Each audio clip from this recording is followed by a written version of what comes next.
And this time we welcome to a microphone, not just over the phone, a microphone, we have Alexander James Adams, who is You said it wrong. Alexander James Adams. Adams. Oh, sorry about that. Yes, he's a stuffy north. He's a songteller and songwriter, storyteller. There we go. Wow. Welcome to the show. Welcome to the microphone. It's early in the morning. It is, yes. And yes. we should say where we're at. We're at CocoCon 2019. We're in the Doubletree Hotel in our mobile studio. Welcome to our little soiree here. Yeah, well, and I'm impressed with you gentlemen not being in your pajamas still. Yeah, That's pretty good. Yeah, we got up and actually took a shower, too. That's why it doesn't smell in here.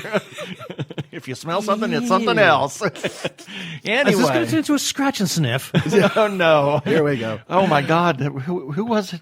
Was going to do was it a scratch and sniff podcast? No, a scratch and sniff movie. What was it? Kentucky Fried Movie. Yeah, probably something like it was. It was quite the rage for like 2 days. Yeah, exactly, until they ran out of the scratch and sniff.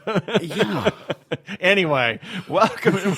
We digressed already, and we haven't even started the interview. You haven't even said a word. Hooray! And he's enjoying it a great deal, as you can see. Well, welcome, and You are one of the guests of honor here at CocoCon 2019. You said, as I said, you're a storyteller and songwriter. So tell us who you are and what your background is, how you got started, and just all of that neat stuff. Bwahaha, that's going to take more than 20 minutes, I'll tell you that. But Reader's Digest?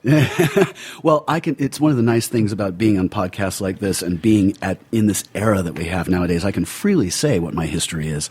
I came from the legendary story is. The legend. The legendary story. The legend. We have Alex. a legend in our mind. Is for quite a while in the science fiction fantasy community, there was a 5'9", red-headed, blue-eyed fiddle player by the name of Heather Alexander. And she was much beloved by many people. What people didn't realize about her was she was what they call in the Celtic lands a changeling.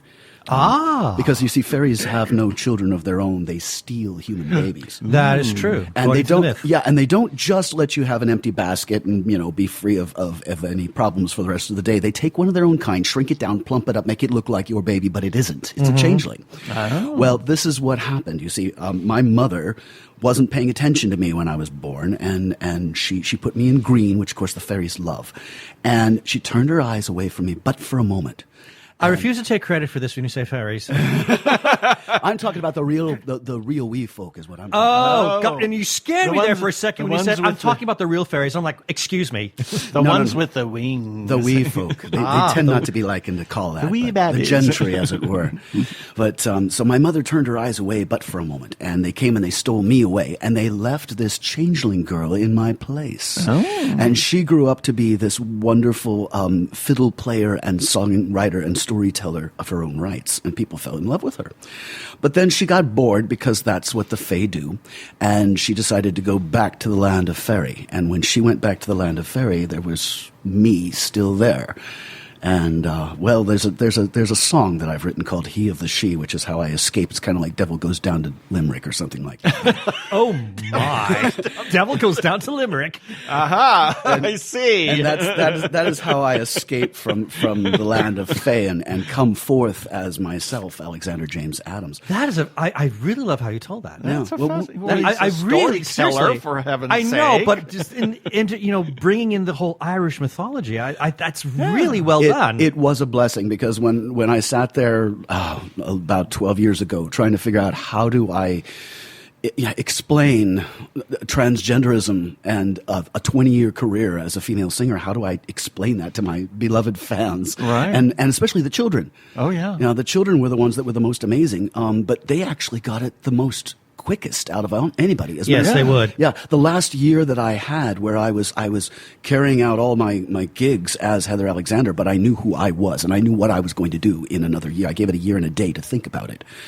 And for that whole year, I was, Heather Alexander on stage, but I was me off stage, and my friends called me off stage and all that. And Called you me? well, they called me Alexander or whatever. And Hey, me. Hey, me, come here. actually, they called me AJ because if anyone said AJ, they said HA. You know, Heather Alexander HA. Whoa. Yeah, it was kinda- that's clever. It was very. It was. It was sneaking clever. How subversive. Yeah, oh yes. Well, you know, Times have changed. We really have. significantly. Yes. And it was still kind of dodgy in those days. And little kids would come up to me, though, and they would say, you know, they'd see me at a Renaissance fair, and they go, "Why are you dressed like a girl?" And I'd look at them and I'd smile. I said, "Because this is a fantasy fair, and if I want to pretend to be Heather Alexander, I can do that." And they're like, "Okay." Oh, not the standard. This is a amazing. kilt. Yeah, but they could see it. Apparently they could see the boy in the girl. Really? Yeah. Wow, that's and, cool. And I had more than one of them, you know, come up and say, "I want to buy the album with the song that he is singing right now." Children's minds are so much more open to these things. Yeah. Oh my God. They really Yeah. are. It really was. So basically that was the thing is I had a 20-year career as Heather Alexander, and put out I think something like 12 or 13 albums. Wow. And then realized that I was, you know, painting stripes on a leopard and calling it a zebra, and and it wasn't working. and so I finally decided. I actually met Dr. James Robinson, who I had watched through many years, who at one point was Dr. Jane, and I had seen Jim, and Jim had done the transformation before me, and I called him up once, and I said, "Jim, I said, I'd like to talk to you about this." And he says, "Oh, you know, I'm really open about what I did." I said, No, you don't understand. This is about what I'm going to do." And he's like, Oh, okay. So I came down, I visited him, and we talked, and he introduced me to a few friends, and I was like, "Okay, breathe. I think I can do this." And so that year and a day went through, and I, you know, played the game of should I and should I not shoot my head and blow my career away. And I went ahead and I did it, and have absolutely no regrets, and been very fortunate because the biggest concern was the voice. Right. The biggest concern was, could I sing again? And at the time I thought, well, if I can't sing, I can, you know, play fiddle. And Right. that was how I actually got into the band Tricky Pixie with S.J. Tucker and Betsy Tinney. Was everybody kept saying to Heather, they said, "Oh, you got to meet S.J. Tucker. She's great. She does fairy tale songs. She does, you know, Celtic stuff. You guys would be great together." And of course, Heather didn't work with other girls on stage very well because she was afraid it would show her up as something that wasn't quite right. So I never really wanted to make friends with girls because it was too dangerous. Right. And so I went and I watched her, and I heard her voice, and I thought, oh, here is somebody that if I could not sing, I could sit on the coattails of and play fiddle for. Right. So she got off the stage at Fairy Worlds in Eugene, Oregon, and I walked up to her and I said, "Hi, you know, I'm Heather Alexander, and I've had people, you know, suggest that we get together and do something someday." I said, "And I have to say that, you know, I love what you do, and if you ever want a fiddler, let me know." Well, she called up the next year after my transition. I transitioned on winter solstice 2006 because I thought as a pagan, I thought, Right. you know, that's the beginning of the new light and the sun Right. rebirth. And I Exactly. thought, there we go, you know, the sun's It rebirth. makes a lot of sense. Yeah. So I had my first shot of testosterone on December 21st, and my voice shattered 3 days later. Oh my goodness. Yeah. I went into that Ron Weasley, you know, "Can we panic now, Harry?" Oh, it was terrible. Oh, I'm enjoying my teen years all over again. It was awful. You're making it worse. Yes, it was definitely awful. And I get this call in like April the next year, and I wasn't answering the phone yet, and I didn't want to talk to anybody. The idea is that Heather did a final concert, and at the end of the concert, she started talking to her fans, and she said, "I have this dream that I want to do, and I have to go on this journey, and you know, keep the faith." Keep your eyes open. And I have a tattoo of the Uffington horse on my shoulder. And I said, you know, look for the sign of the white horse. And I tapped my shoulder. And I said, "I will see you again." I didn't say you'll see me. I said, I'll see you I again. really like how this all goes. I mean, it's really it has this epic and mythic quality to it. It's amazing. We worked hard. We worked hard to try and make it into a wonderful story because It is. Oh my gosh. Any time somebody does something big like this, it's an epic story for Well, them. it's a whole process too. I know, but there's this wonderful sense of death and rebirth. Yeah. That is very much apparent that you don't. It's there for everybody who does this transition, but I've never heard it so poetically told as you're doing it now. Well, I guess it's my job as a storyteller. But so the next year comes by, and I'm not answering the phone, but my soon-to-be wife would be answering the phone. And she answered the phone, and it was S.J. Tucker saying, I've got a gig at Fairy Worlds, and but they've told me that I have to have a bigger band than just myself. Would Heather be interested in joining me in a band? To which my wife said, well, no, Heather's not here anymore, but I know this fiddler that would be happy to play with you. So then I joined Tricky Pixie, and Betsy and I and Suge all got together, and we played, and it was a fantastic combination that is still we still work together, we still play together, and they babysat me while my voice sat there and went through 5 different registers all in one day. Oh my gosh! It was. I would practice. We would practice right before the show, and I would be practicing in one key, and then I'd get up on the stage, and of course, like a little boy, you get nervous, and the voice goes up, and then all of a sudden you can't get down to those other notes, and I'd look over at Betsy because we'd have like just a drum and vocals and you know I've got a guitar, I can capo it, but I'd look over at Betsy and I'd go, Betsy, can you do this a step up? And she would have to like write it on stage like that, just transpose it out of nowhere. And she, bless her soul, she'd do it. That's tricky. Yeah. I mean, it really is. That's why we're Tricky Pixie, I guess. Yeah, exactly. But yeah, I said that, and it's like, oh, well, I'll let somebody else say it. Yeah. I'm prone to those anyway. So yeah, those beginning years were very touch and go, and I was very thankful for the support that I had with those ladies. They nursemaided me through, and it's taken me probably about, I guess almost, at least 10 years to get a voice that I thought was comparable to what I had before. Because I don't have the time or the money to take vocal lessons. It was basically, I just sang when I got up on stage or when I was trying to rehearse for a show. But I've just recently developed my falsetto back. So, cool. Oh, bless you. Yeah, I'm still trying to get mine back. What's really fun, though, is on the newest album that I have, there's a duet, and it starts out with a female priestess walking through a graveyard, and she's singing and about, there's something out here and I can feel it, but I'm not afraid. I know what I'm doing. And then there's this specter that rises up from the grave going, ooh, it's a pretty girl. I'm going to go meet her. And they have this little duet. And I played it for my friends, and they were like, oh, is this one of Heather's old tracks? And I said, no, that's my new voice. And they're like, you're kidding. So, Indeed. yeah, so apparently it can sound very much like my old voice, which is fun. Good. Because I enjoy doing that. So. Yeah. Nice. That's great. So wow, that's an epic story. How did you get into music to begin with? I mean, let's set the Wayback Machine too. I had no choice. My grandmother was a theater performer in London. My grandfather, who she married, owned 3 theaters and had an acting company that he brought over to America. So there was that side of the family. And then my father was a jazz musician. Oh, my wow. God. This sounds a little too familiar to me. And I had no choice. I mean, I was raised with the radio going on 24/7 at home, and my mother singing silly songs in the kitchen when she was cooking. And so it was everywhere. I had no choice. And everyone, You were born into it. I was. I had to. And my father actually taught me music before I read books. And considering I'm dyslexic, it's a good thing, because at least it's about the only thing I can read is music.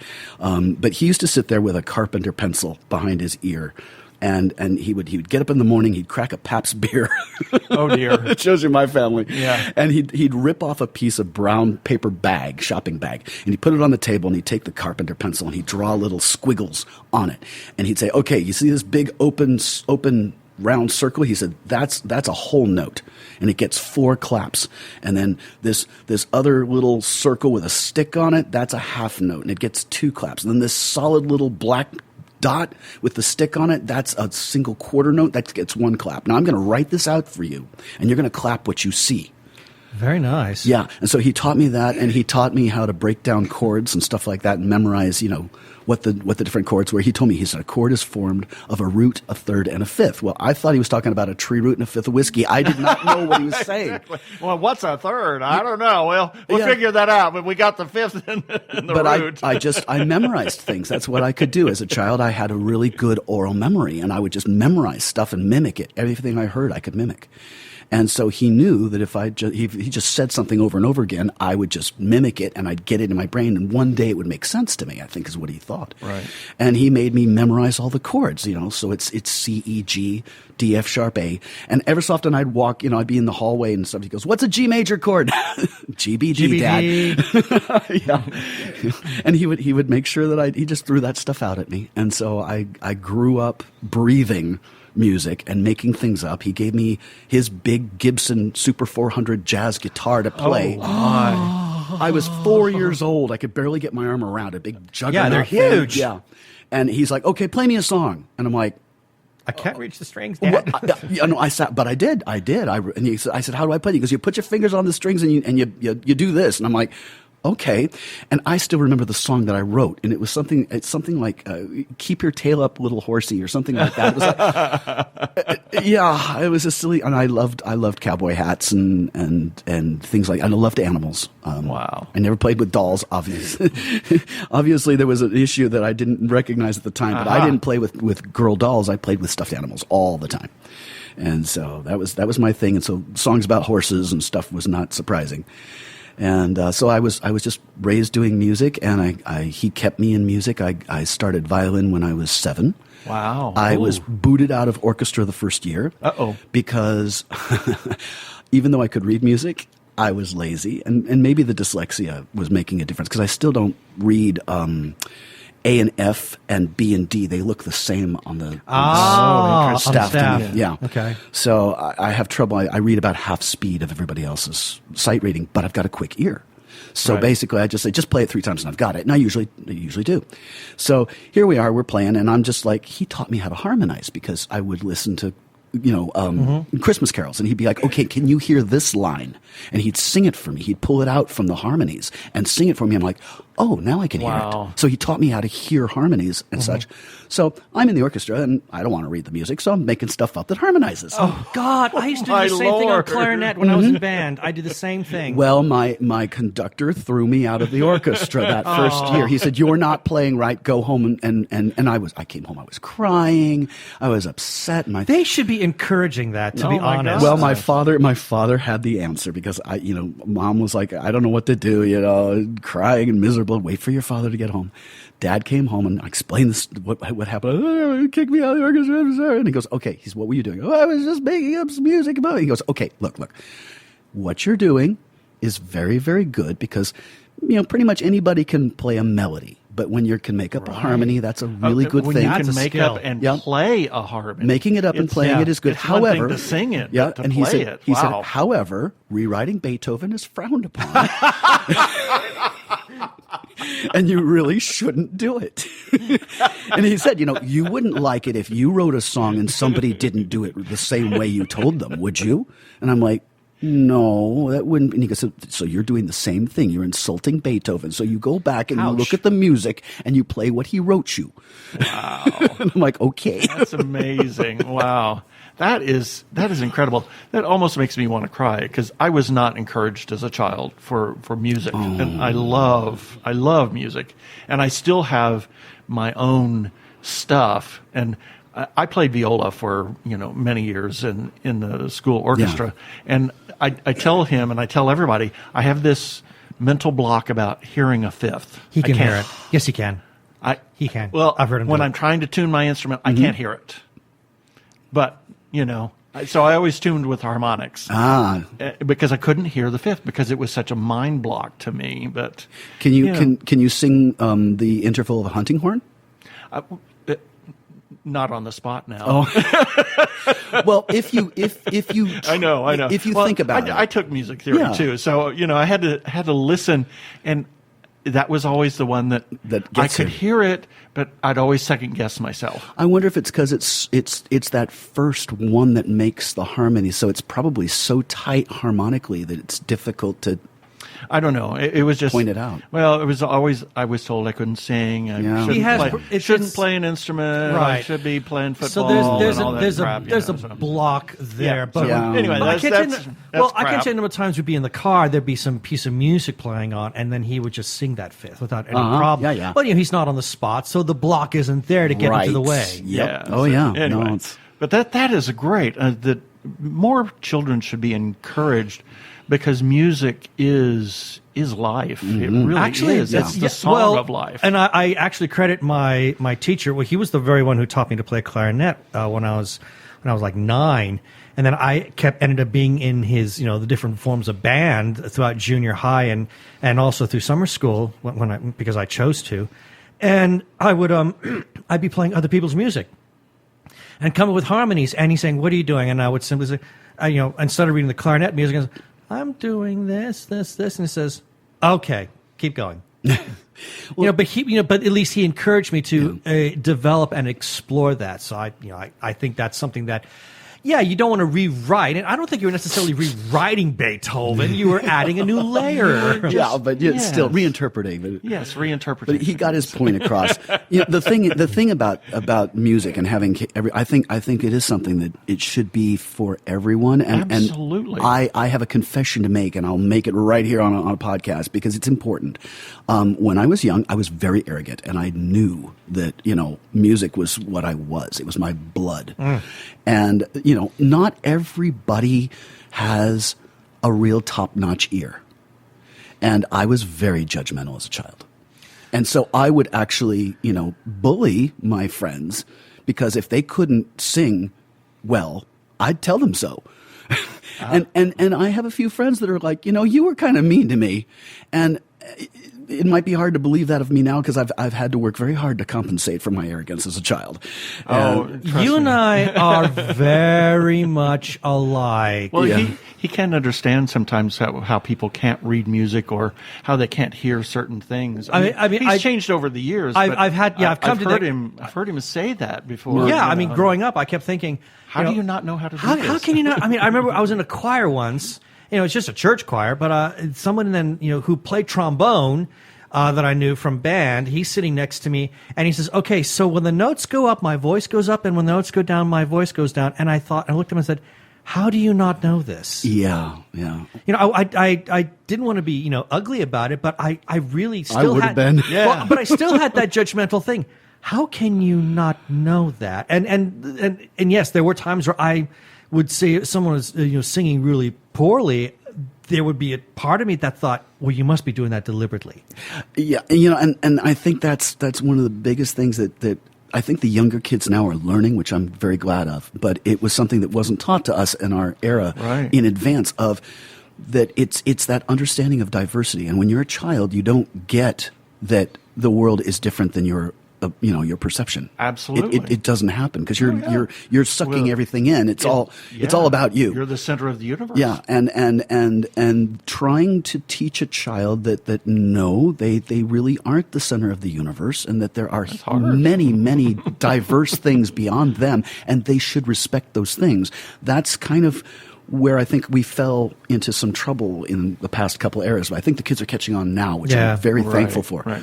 I did a panel at Gender Odyssey, which is up in the Northwest, talking to kids about, I said, how many of you are either non-binary or transgendered or whatever, and I set them up in I said, okay, all the yin over here and all the yang over there, and they're like, what's yin and yang? I'm like, okay, well, for the sake of argument, we're calling yin female and yang male. So if you identify that way, you go over there, and you identify this way, you go over here. And they go, what if you're in the middle? I said, sit in the middle of the aisle. Yeah.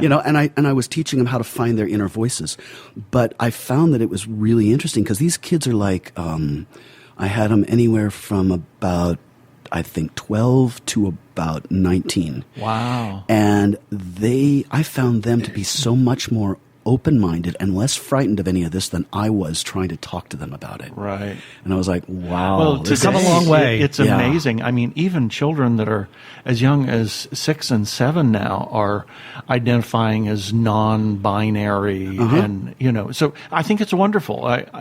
Some people would argue, but I think it's just if it's whatever you feel. I mean, it's who you feel you are, and people and children and people in general need to be allowed to be who they are, and not afraid of it. Yeah, and I mean, it's like it's like you should just be able to just be, like you say, just who you are, whatever that is. I mean, because when I was originally, born female, I was like, okay, I'm a girl. The first thing I hear from my mother is, "Oh, you're such a pretty girl," and of course, the first thing you want to do is please your mother. Right. So I'm like, okay, if I'm a pretty girl, I'm going to do the best I can to be as pretty a girl as I possibly can. Right. So then I grew up all the way through that. And yeah, there was some, things that happened. And after a while, I was like a rotten teenager because, I was. I mean, Right. there was basically Who isn't? the Well, front he wasn't. cover, the front cover of my first album, of Heather's first album is called Wanderlust. And it's a picture of her carrying a fiddle in her hand and a violin bow with a bag on the back of it, like the Fool on Oh, the tarot dear cards, Lord. and the dog, my own dog, following me off a cliff. So it was the Fool tarot, and what that was a picture of when I was running away from home at 17 years old, writing a letter saying, "I'm done with you. You obviously don't understand me. I'm such a terrible person. I shouldn't be in anybody's life. So I'm going to take my fiddle and my dog and go to Santa Cruz, California, and beg in the streets." I had no idea. And if it wasn't for a young boy who had decided that he really liked me, he met me in the middle of the night and said, "Don't go. This is stupid." And I said, "Give me one good reason why not to." And he says, "'Cause I love you." Wow. And I thought, well, what are the chances of anybody loving a horrible creature like me? So I thought about it, and I thought, not good. So maybe I should just give this guy a try. So I basically, opened my heart and opened my mind to the thought of loving somebody else. And as far as I knew, I liked boys, and I thought myself completely heterosexual female. I mean, I looked at girls. I liked ballet, and I liked ice skating. I thought the women were beautiful in it, but I never really felt anything, that way. So it was like when I got to the transgender issue, I'm like, well, what does that make me? am I a gay guy? What is this? I don't know.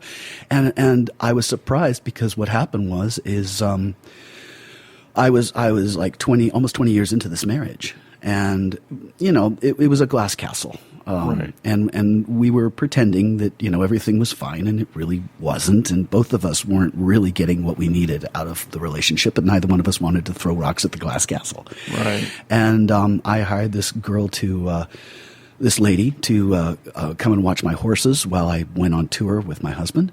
And she came down the driveway, and the boy in me woke up and went, oh.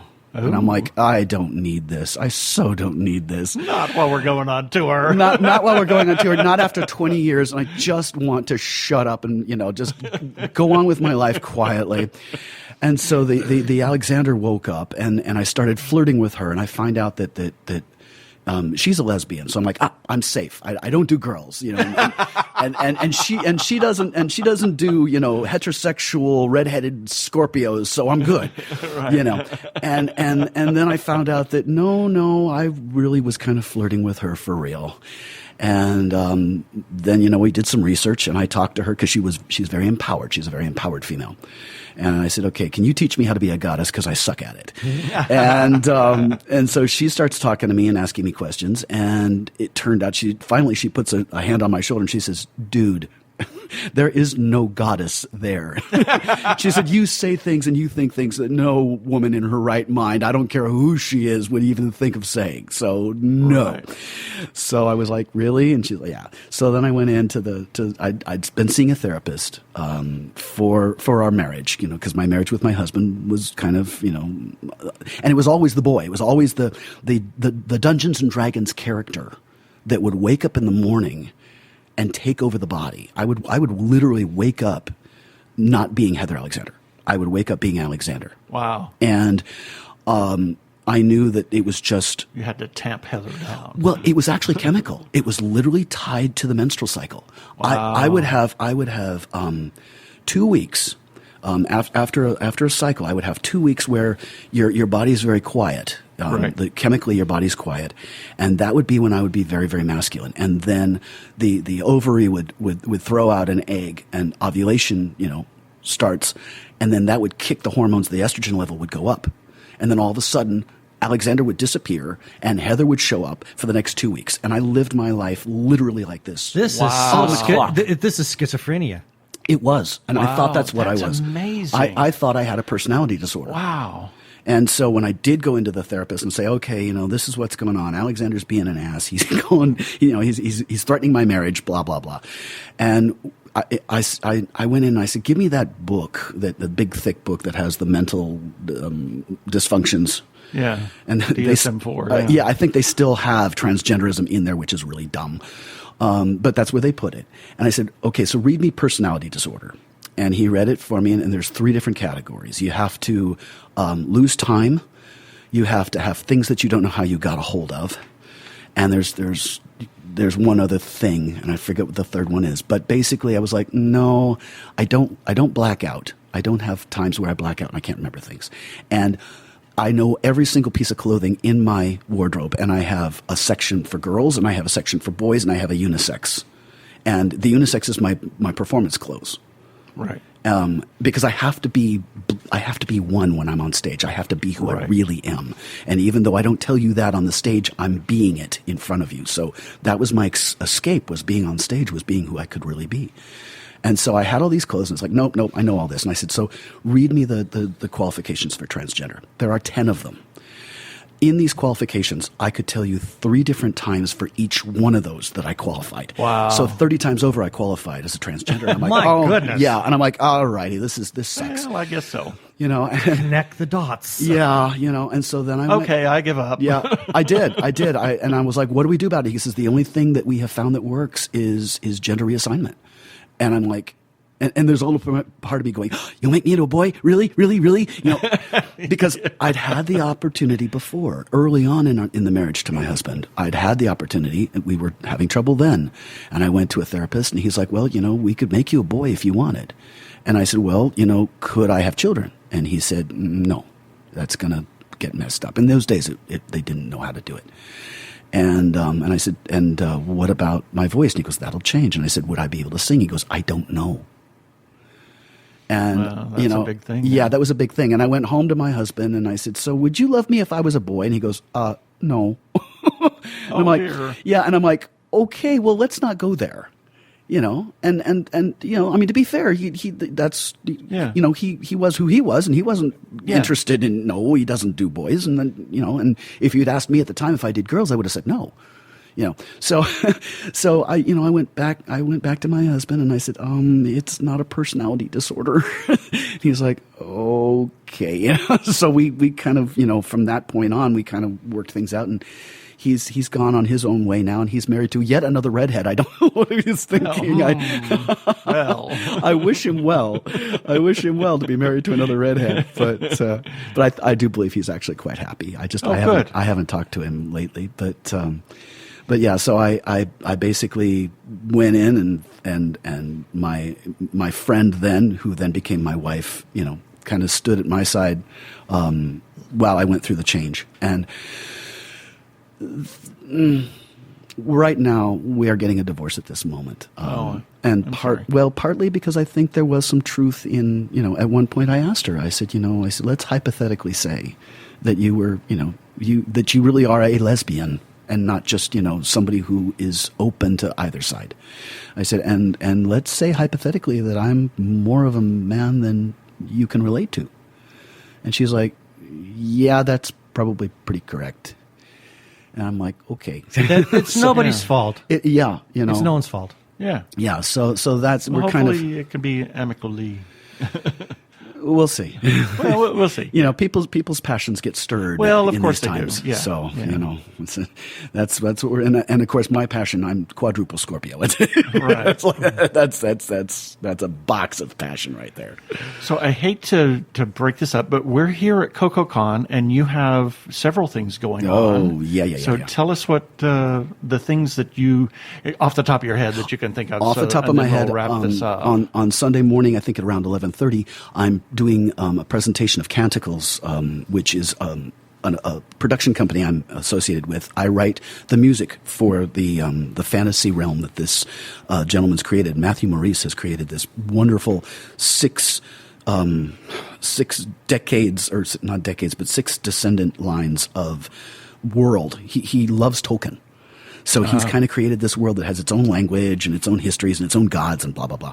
And he asked me to write the music for it. And just recently we've come out with a short film, where I get to actually be a screen actor. And I get to play the comic relief. Acting genius. Thank you. Yes. And I wrote all Richard III. Yes.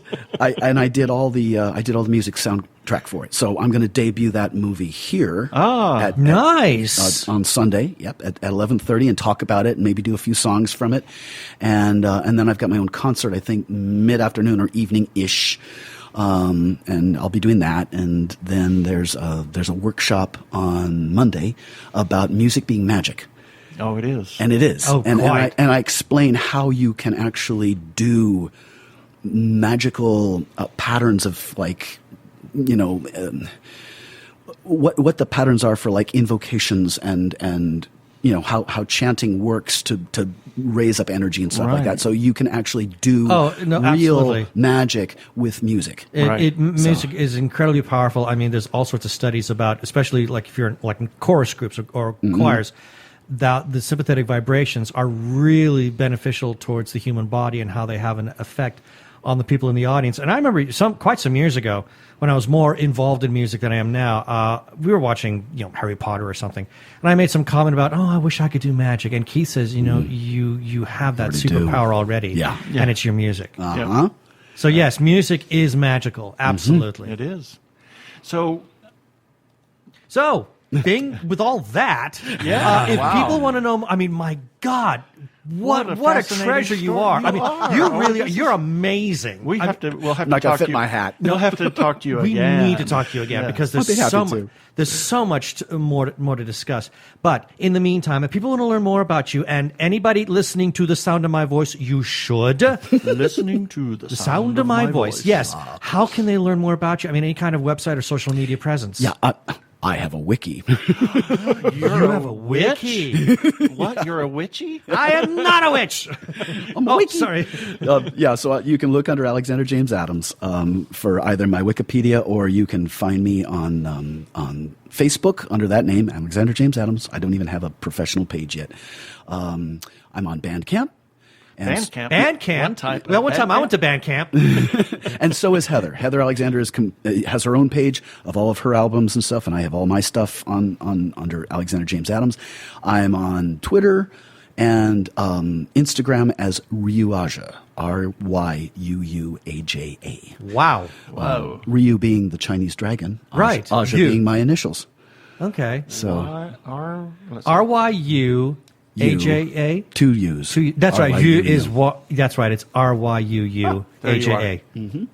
There you is. There I is, and Let me my see if I can follow you. Hopefully, Twitter will be nice Yep. today. And the web page is either alexanderjamesadams.com or fairytaleminstrel.com. Far out. Well, this has been absolutely fascinating. Thank you for being on our show. My pleasure. Thank you for asking me.